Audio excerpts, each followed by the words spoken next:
Hello, I'm Dr. Todd Lee, creator of the Valhalla Lab supplement line. Today I'm going to discuss with you some biochemistry theory. Because the products are dietary supplements and nutraceuticals, not pharmaceuticals, I cannot make claims. I hope you enjoy my conclusions.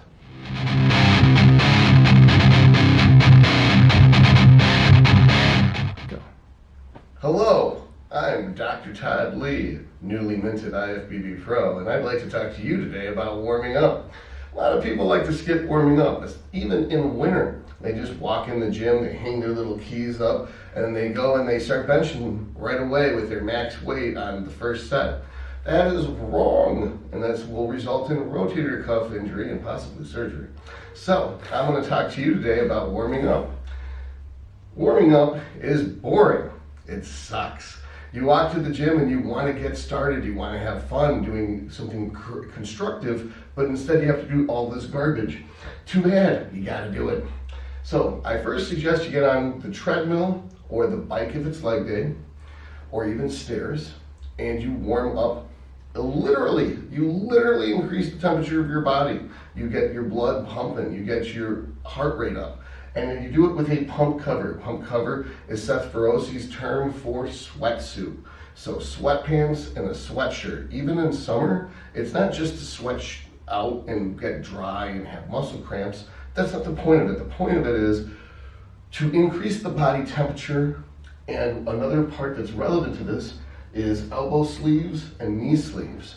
That if you're doing legs, you want to have your knees in knee sleeves so that there is more heat being trapped in those knees, which will generate synovial fluid production and lubricate the joints so we get less tendinous injuries and less articular injuries. What does that mean? You won't get tendinitis, you won't get osteoarthritis as soon. For upper body days like push, I like elbow sleeves to prevent your elbows from getting tendinitis in your tricep tendon. People complain about stuff, and we can talk for hours about how to prevent all these things, but we're talking about warming up right now. So I think wearing knee sleeves or elbow sleeves and having a pump cover on and hitting the cardio equipment is the most effective way you can protect your stuff, joints, etc. Dynamic stretching. Dynamic stretching is different from passive stretching. Passive stretching means holding the stretch for 30 seconds. And some people feel that that'll decrease the strength. A dynamic stretch is something where you work through the range of the motion a few times against minimal to no resistance. Often when I write programs, I say warm-up exercise in bold-faced letters, and I list an exercise. People max out on that. That is not warming up. Just because you can do 300 pounds on the pec deck does not mean you do 300 pounds on the pec deck, it means you do 50.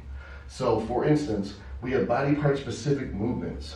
So on leg day, I think a good warm-up for your ankles to create ankle mobility is calves. Also, I like a good warm-up for your knee instead of leg extensions is leg curl. The seated leg curl doesn't involve the lower back and it won't take away from your power if you go right into hack squats or squats.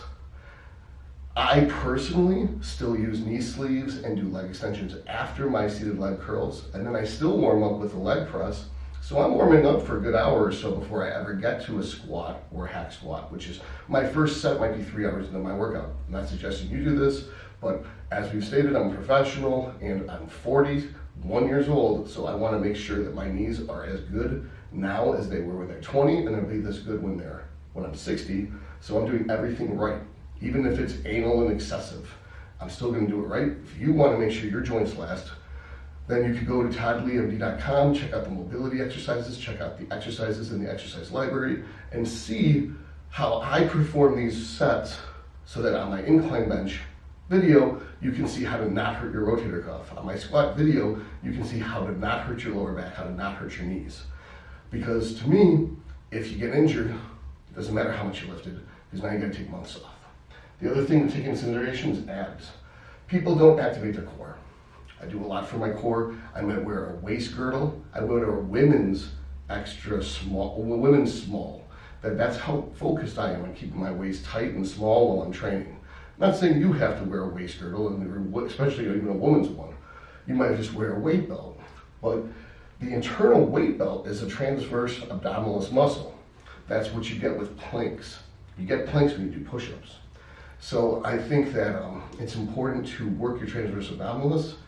The ab roller is a form of ab equipment that does that. So if you do ab rollers and jackknives on push and pull days, and then you do hanging leg raises before you do your squats on leg days, that'll help you control your transverse abdominis, help you activate your core. And to me, abs are part of warming up. So it's cardio equipment with a pump cover, abs, dynamic stretching, and body part specific movements. I discussed that I would do calves and hamstring curls, even leg extensions and leg press as part of a warm-up for me. For chest, I will do single arm pec deck, supersetted with reverse pec deck. So you face out, I do one arm at a time because I want to be able to focus. Then I face the machine and do reverse pec deck. Then I will go do my incline benching. In the Smith, I like the Smith because it gives me control and safety and I don't need a spotter. You don't have to use a Smith, but I like the Smith. In regards to back, I like straight arm pull downs or dumbbell pullovers or the pullover machine. And then I will do pull-ups, old-fashioned pull-ups. If you can't do pull-ups, I would do assisted pull-ups in about 3 sets of 12. Then I will go do my heavy rowing like bent row, T-bar row, one-arm dumbbell row, seated cable row, rack pulls, whatever your big movement is. You're like, I'm gonna get 400 pounds for 7 reps today. Whatever you drove to the gym to accomplish, I still do all that other crap first, even if that means I'm there for an hour and a half before I get to my big lift for the day. And that's to prevent injury. Now, I've belabored this point enough. Thank you for listening to this long-winded video. If you have any questions, check out the exercise library at toddlevy.com. Thank you.